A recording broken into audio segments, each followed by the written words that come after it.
Well, hello there YouTube, and welcome to the continuation of this Rembrandt Master Study. This episode will be the last for this Rembrandt Master Study. So in today's episode, it's basically going to be what I call the impossible subtleties in my online classes. Now, as I always say, this is a painting demonstration. Please don't confuse it with any of my online classes. If you're interested in those, please check out the description box of this video. So what this video is going to be a paint along session where you can draw or paint with me, whether you're working on this Rembrandt or another art project in your own studio or your own home. So basically going to not talk as much because what needed to be said before has already been said about how I organized the colors for this painting and how we created the underpainting for it, the Verdaccio grisaille that we did. So now it's basically working the subtleties, or what I call the impossible subtleties, to the completion of the painting.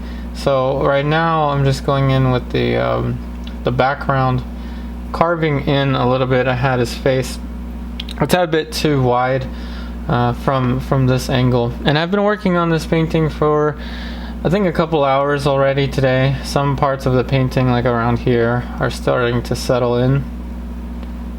So I'm just going to be working the peripheral around the face, and then of course get into some of the shapes for the face, taking the painting as far as I can. So remember, the link to the photo reference that I'm using for this Rembrandt study is in the description box of this video, so just go ahead and check out the link if you want to draw along with me. If you missed any of the previous episodes, definitely check out the previous YouTube videos that I uploaded. There's about, I think, 3 or 4, I can't keep track of them, 3 or 4 on this Rembrandt. So this one is going to be kind of slow. Not that much is going to happen in a kind of brief amount of time.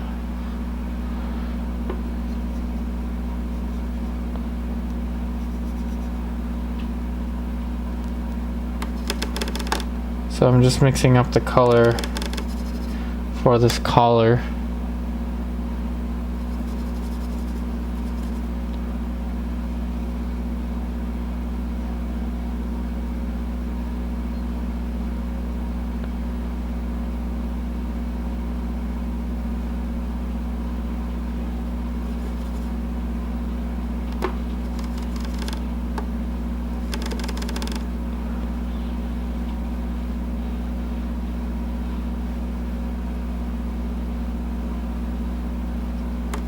So I'm using the mix and go technique. So I'm mixing directly in my palette, or I guess on my palette, rather than using pre-mixtures. The pre-mixtures method is typically better for the skin tones of the face. And as you saw last time, we did a little bit of the impasto using the pre-mixtures.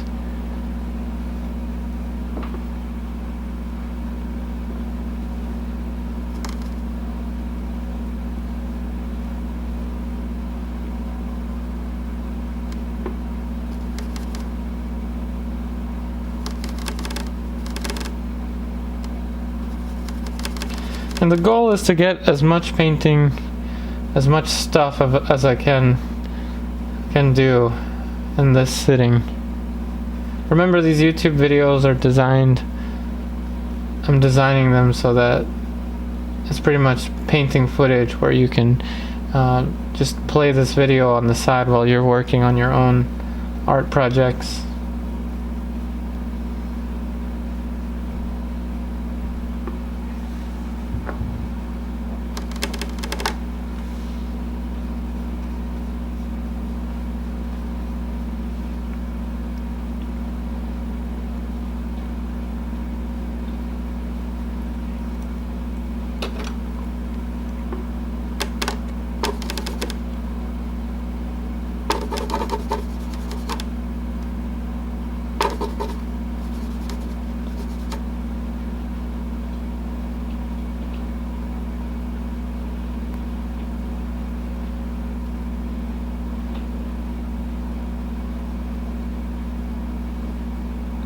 So in the impossible subtleties stage of a painting, you're basically working all around the painting, looking for anything that's different from the original to your painting. So obviously there's a lot of stuff different in the environment because we didn't really paint it in yet. Not that I'm going to paint all of it in, but just enough. Notice I'm switching brushes. This one is fairly beat up. Switching brushes for the dark shapes.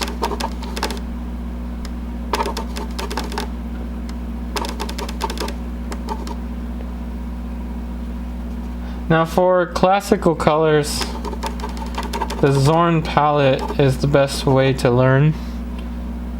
I had been using the Zorn palette for quite a long time, and for another project that I started, I guess a week ago now, or 2 weeks ago, I needed to add more colors to my palette again. So I have a couple extra colors.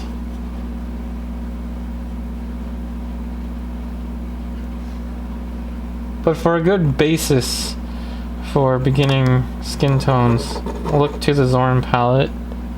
And if you can use lead white, use it.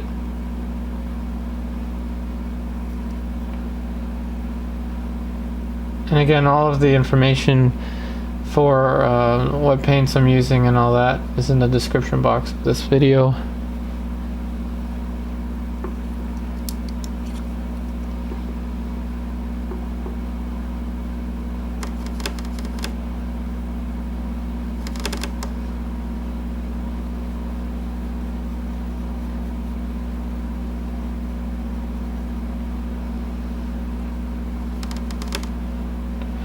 Though you have to be careful if you use colors other than the Zorn palette colors for a Rembrandt master study.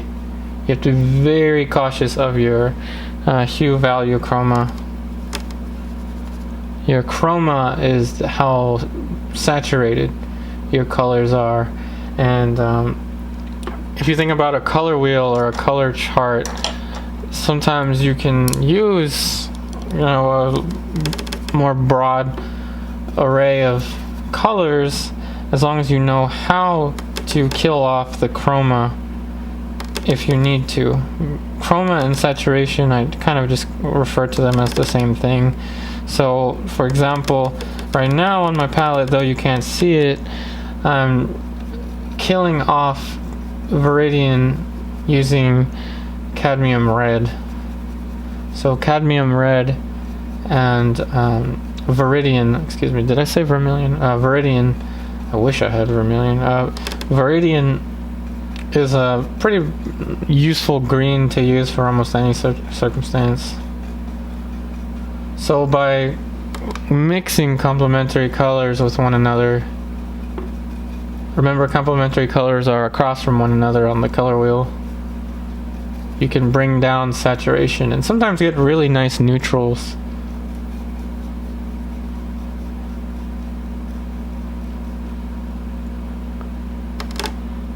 Nice neutrals that you probably wouldn't get if you were using the Zorn palette. But once again, I must say that the Zorn palette is what you want to use if you are after a more classical look. This look is a little bit more modern for a Rembrandt.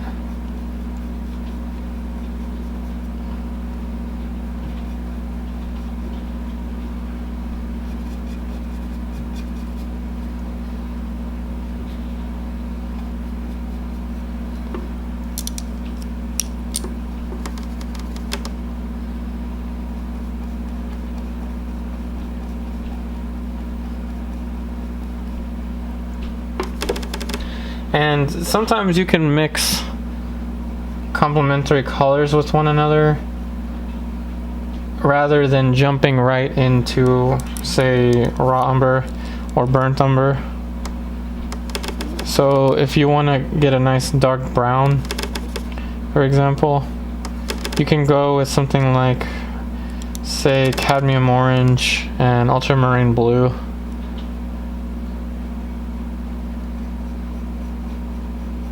they'll neutralize each other.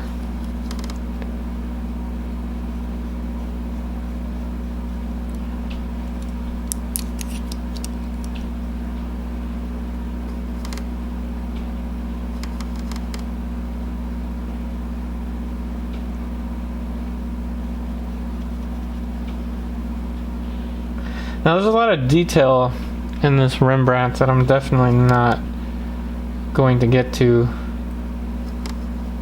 anytime soon. So remember, the most important thing is to get the big shapes in first. Try to work big shapes into little shapes.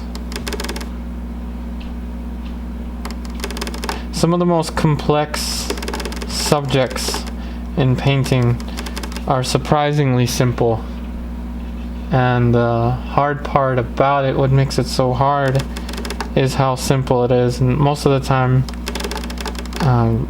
we just don't really have the patience to search out those simple shapes.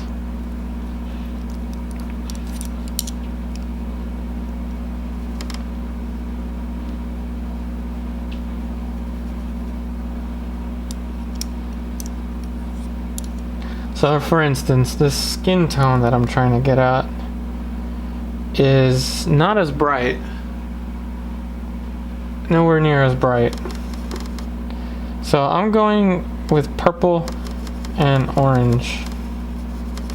Two colors that are not Zorn palette related. I neutralize them and I'm using lead white. Very bizarre. It's a very bizarre combo to have with a flesh tone, especially for a Rembrandt. But it is essentially the same thing that you will get in a pre-mixture. In a pre-mixture for the Zorn palette colors. So definitely see and refer to the previous video on the pre-mixture system.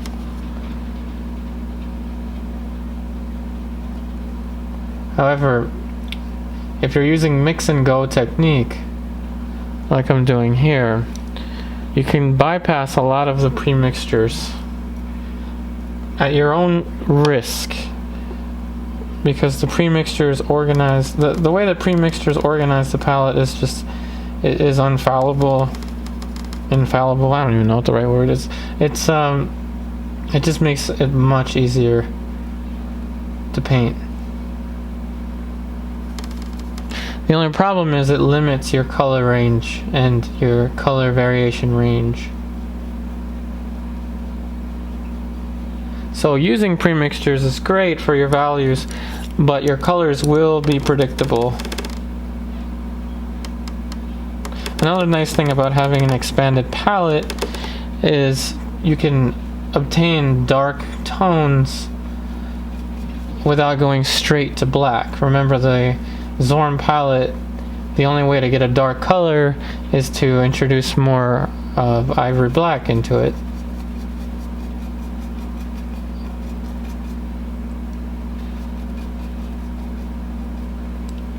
Now, going back to the original subject of this YouTube video, the impossible subtleties, it's important to mention that the impossible subtleties is not a single layer stage.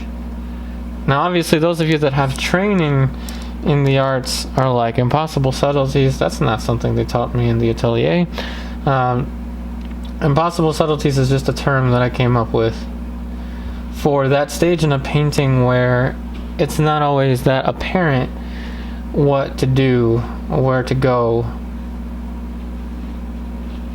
So you're reaching, basically, you're reaching for more information in a master study. Typically the impossible subtleties is the biggest learning experience you can have in painting, in portrait painting, if you are doing a master study or a self-portrait.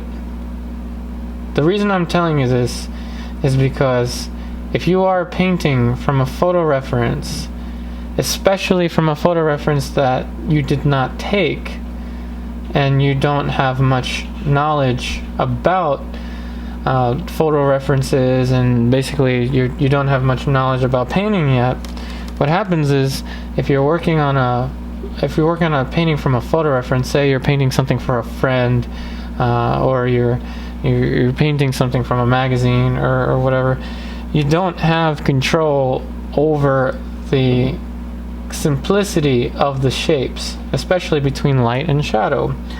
So some pictures, if they're taken in natural light, tend to be better than pictures taken indoors using artificial light. For, say, if you're looking at pictures that were taken by photographers that are not you, that you didn't take yourself, for lack of better words.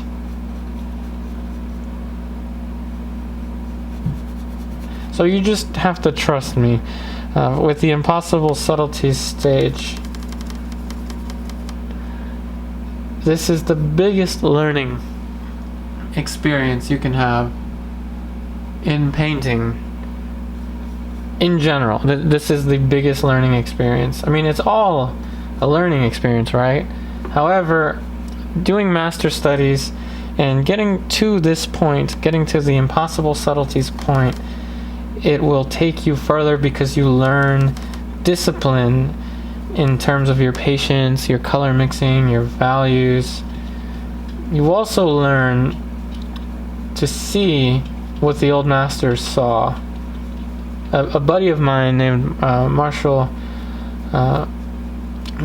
Kinsley says, when you learn to paint, first you draw what you see.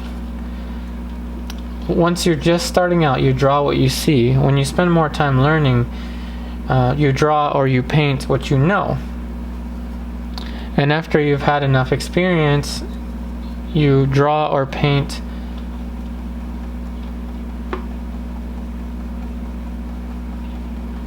excuse me, I'm just focusing on this value. So first you paint what you see, then you paint what you know, then you know what you see. I'm going to repeat that. So first you paint what you know, then you have some experience, then you paint. Excuse me, why can't I get this right? So first, see, painting and talking is hard. First, an art student begins by painting what they see. After an art student gets enough education, they paint what they know. And then they know what they see when they paint. Hopefully that made some sense the last time I explained it to you. So, suppose you're me in this position and you're painting a Rembrandt master study and you don't quite know what these midtones are. You don't really know their color, you don't know their shape or their value range, and you're reaching. You're basically just taking a leap of faith, looking for variation in the shape. So basically now I'm seeing that this has to get taller. Okay? These are breakthroughs. As mundane as they seem, these are breakthroughs that you will remember when you are painting your own paintings. You see, when you approach your own paintings, after having done something that requires this much discipline, you will have more discipline and more patience towards your own painting. And what happens when you have more patience and more discipline towards your painting, and you have spent so much time studying what, say, Rembrandt did in his paintings, you will be a much stronger painter. Now, I'm not saying to emulate or to copy Rembrandt when you're painting your own paintings. You take that knowledge and you own it. You own the knowledge. And you do what you want with it.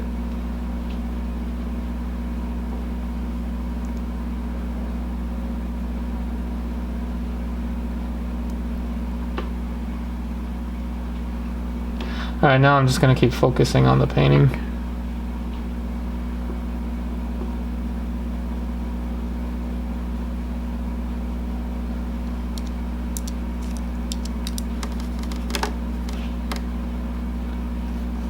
So this is the part where you might want to focus on your own painting, your own drawing, or listen to some music, because it's gonna get kind of quiet. All you're gonna really hear is the paintbrush mixing on the palette, but I won't be talking as much.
Now this color that you've seen here looks like ivory black, but it's not. It's actually phthalo turquoise mixed with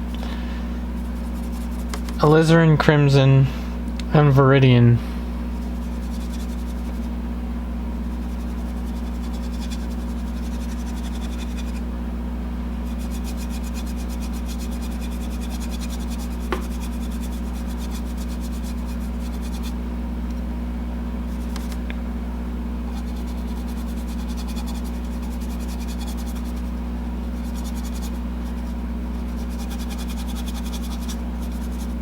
I've used a tad bit of medium, and the medium I'm using is Neo-Megilp.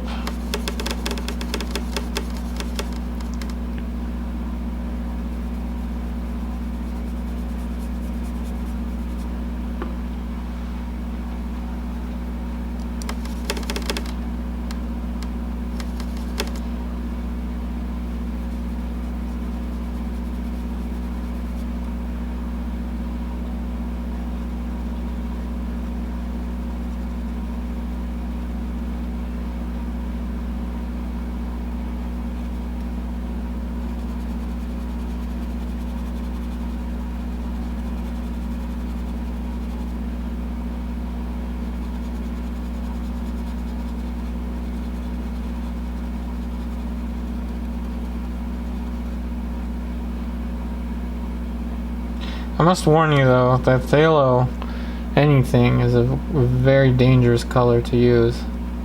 So please, if you're going to use phthalo, neutralize it with its complementaries. Do not put straight phthalo anything in the lights, especially with a Rembrandt study. However, you can do so in your own artworks if you want to experiment with it.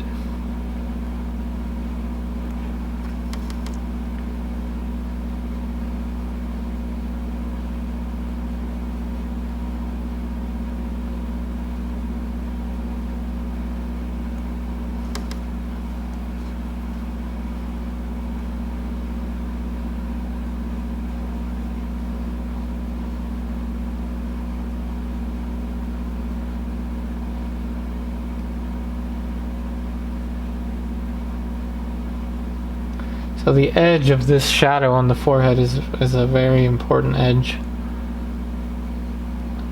I'm getting small little gradations as we get towards the forehead. And I notice I have the hat too high, so I'm going to lower it.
So once again, I'm using phthalo turquoise, alizarin crimson, viridian, and I failed to mention that I'm also using orange molybdate in the phthalo blue, which also helps to neutralize it. You could just use cadmium scarlet.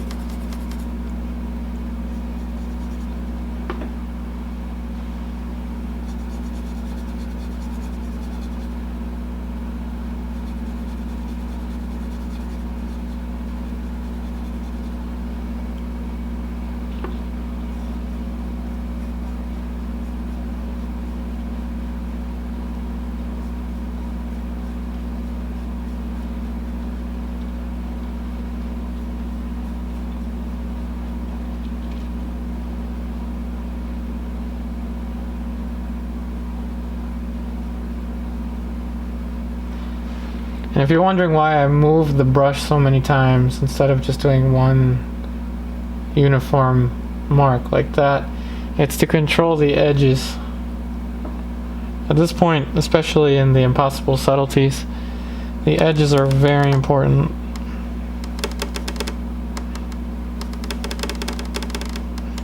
But do me a favor and use the term impossible subtleties whenever you're talking to your artist friends. I like to think of the fact that some of my viewers might actually use the same terms that I make up. I've always thought it would be neat to come up with a term on my own. Although I'm sure somebody else has said the word or the phrase impossible subtleties in other contexts, maybe even painting. But it would just be nice.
It's so neat to see Rembrandt's progression in his age. I've done a Rembrandt study where he was 22, and I've done a Rembrandt study when he was, I think, 60 something, I don't know, in his 60s. And this one is Rembrandt at age 34. So it's pretty neat how he's captured his, how he aged.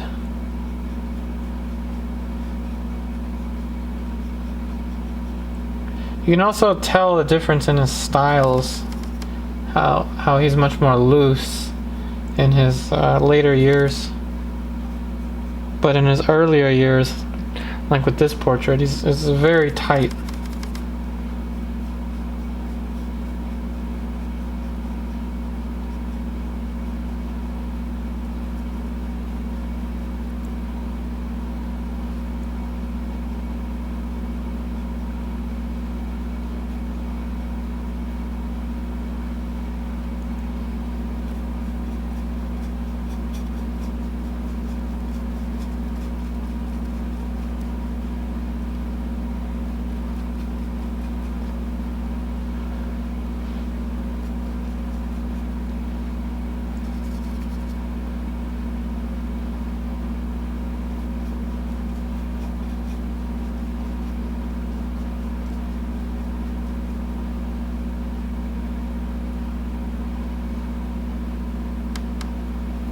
So once again, I'm going to phthalo turquoise, orange molybdate, alizarin crimson, viridian,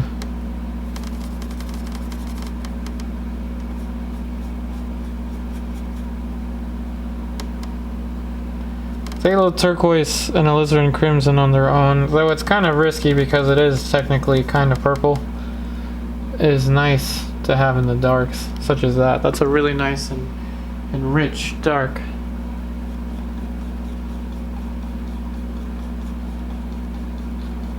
Deviating a little bit from what Rembrandt would have used. Or deviating a lot, I guess.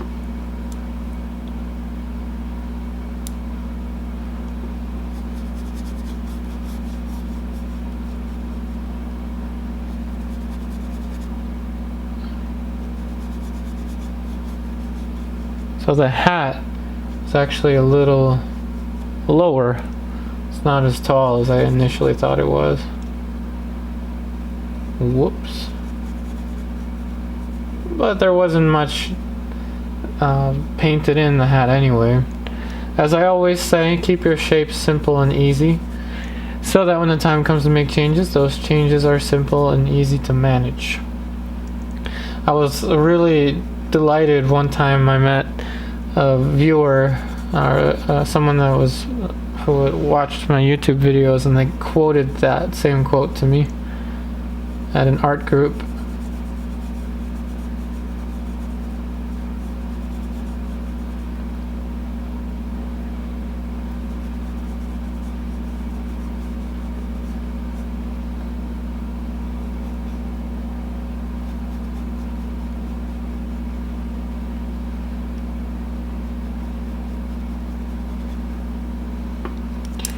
So those of you that are wondering, am I going to keep using tiny brushes?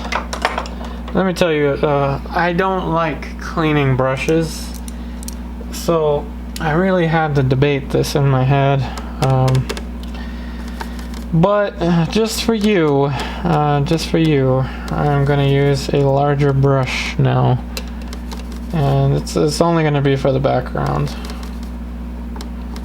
Larger brushes are great because they enable you to have more control over large shapes, and it allows you to keep shapes simple, especially if you have a tendency to put too much detail too early.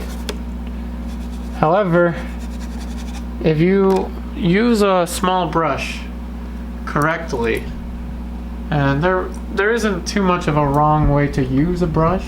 You can use it however. You can get all scratchy with it like I am, or you can do nice and simple, almost house painter like brush marks. Totally up to you.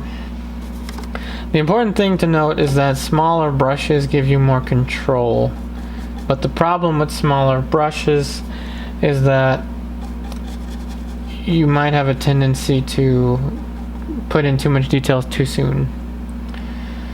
A large brush is great because it prevents you from from putting too much details too soon, and it also enables you to cover more space. However, the drawback is it's very difficult to control the shapes when you're using a small brush. And sometimes one may linger or take comfort in ambiguity in painting. If you take in too much of that, keep your shapes simple, use big bold brush marks, and only paint that way when you paint. You run into a problem that you never learn how to finish anything. And it's important to know how to finish stuff, and if you want to learn how to finish stuff, again, do master studies of your favorite painter. Do as many of them as you can. Do them for your entire life. Nelson Shanks, one of my favorite painters of all time. If you haven't heard of Nelson Shanks, please do me a favor and Google him right now. I don't care if you forget about me or you forget about my YouTube videos or my paintings. Just look up Nelson Shanks. Nelson Shanks is deserving of so much credit because he has really been one of the first to combine this kind of classical realist painting with impressionist color.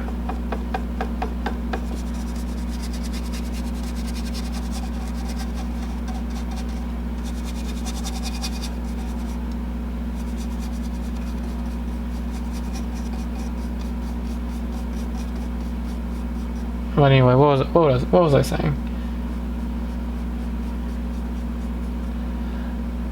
I don't even remember. Oh, brushes. So, when it comes to brushes, large brushes like this are great to cover a lot of surface area quickly, and they help prevent you from putting too much detail too soon. But there does come a time where detail needs to be added. You just can't avoid it.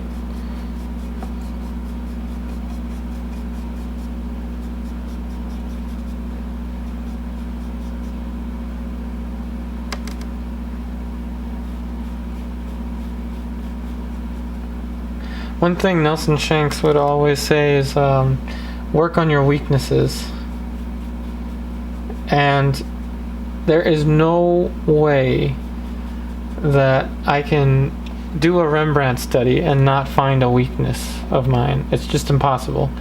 Rembrandt paintings are so magnificent. They're just amazing creations, amazing just things. They're amazing objects, right? There's really no way I can go about a Rembrandt study and not encounter something that is a weakness of mine.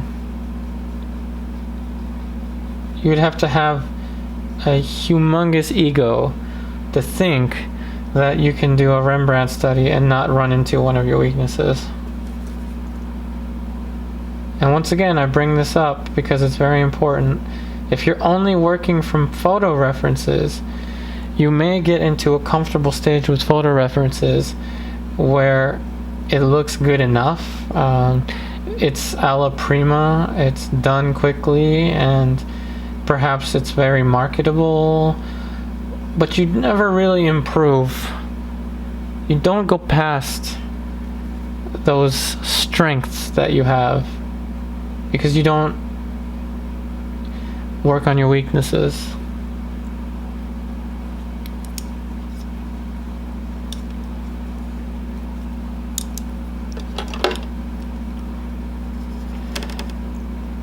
And very soon you will see works of art that I will create. Definitely not in this format, but works of art that I will create. Videos featuring works of art that I create that are not master studies, that are intended to be paintings that I want to market and sell. However, I do want to keep creating videos like this. And please share these videos with your art friends. I'm having a tough time on YouTube these days, trying to get anyone interested in these videos. So if you are interested in these videos, please share them with your friends.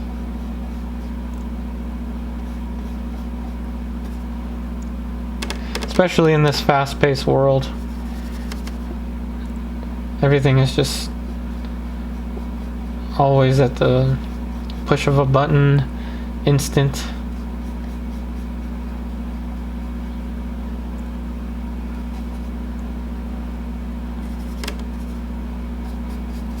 So this enables you to slow down and really learn to see.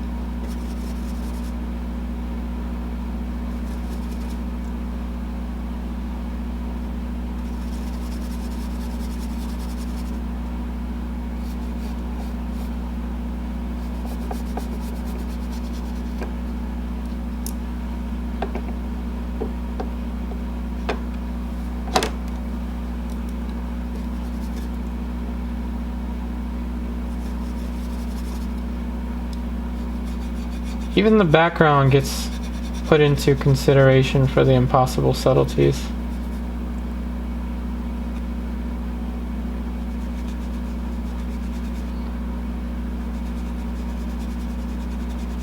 The background is slightly darker.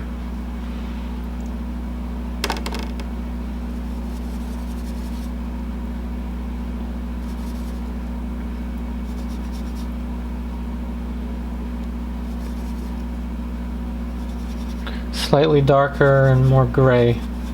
So again, I'm going right to the complementaries.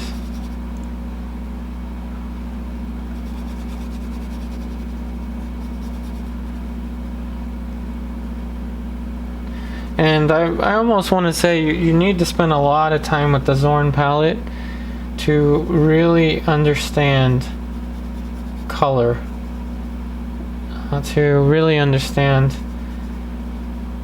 skin tones and nice greenish gray tones. Spend like a month if you can on the Zorn palette. And after using the Zorn palette for a month or whatever, you will see immediately, like I'm seeing, the differences between using Viridian and say Dioxazine Purple and neutralized with say Orange Molybdate, which essentially is just Cadmium Scarlet. It's similar, yes. It's very similar to a color that you can get with the Zorn palette, which is just yellow ochre, ivory black, and that creates your green, and then use some of the orangey mixtures that you get from the Zorn palette to make it kind of a neutral brown. Yes, you can get something that's just like this, but there's that little subtle difference, and that's the impossible subtleties. That is the impossible subtleties. Not just in color, but also in value, in structure, and everything.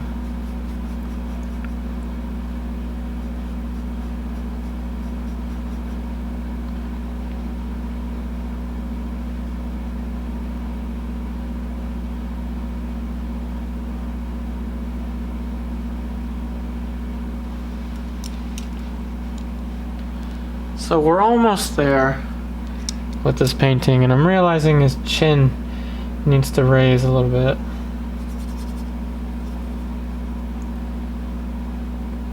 Need to do a chin up.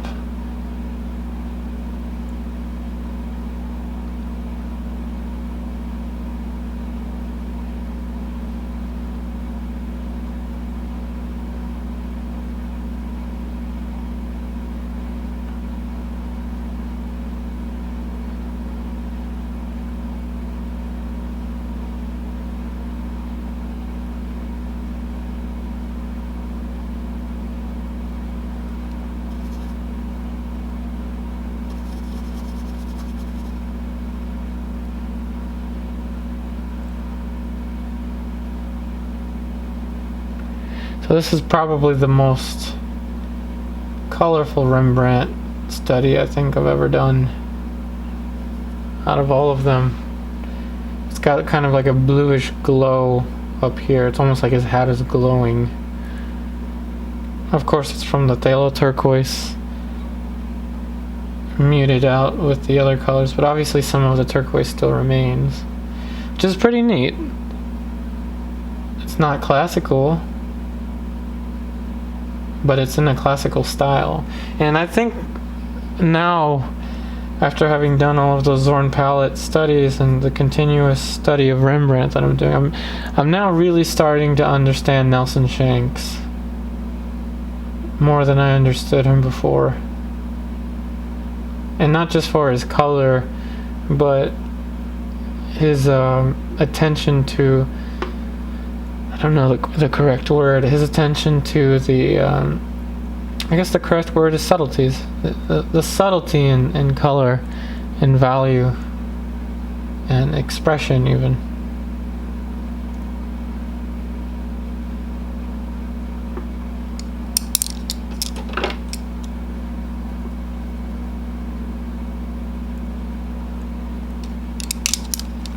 gonna have to use a maul stick now to do some little adjustments to the eye.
So forgive me for not speaking as much, but I guess at some point there are things that can't really be put into words when it comes to learning art.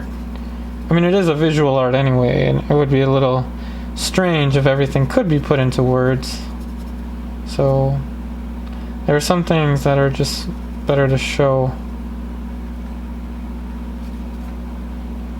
Now, even though this isn't an online lesson, this isn't part of my online classes, I still want these painting demonstrations to be informative.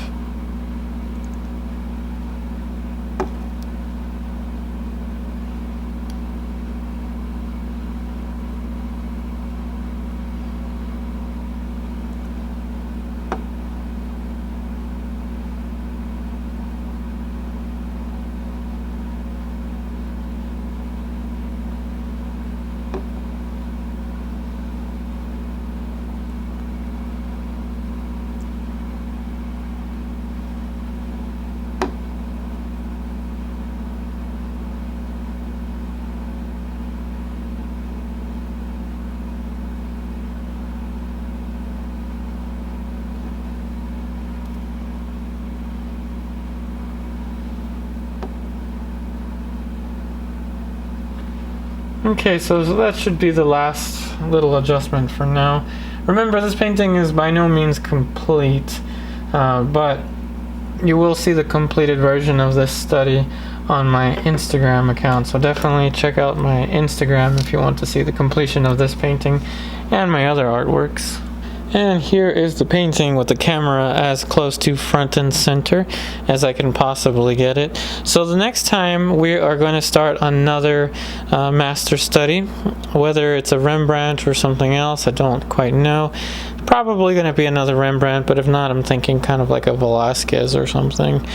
But in any case, I really hope that this video helps you out. Remember, if you want to see the painting footage in its entirety, please see the previous YouTube videos that I uploaded, where you can see this painting develop in different stages, all in real time, of course.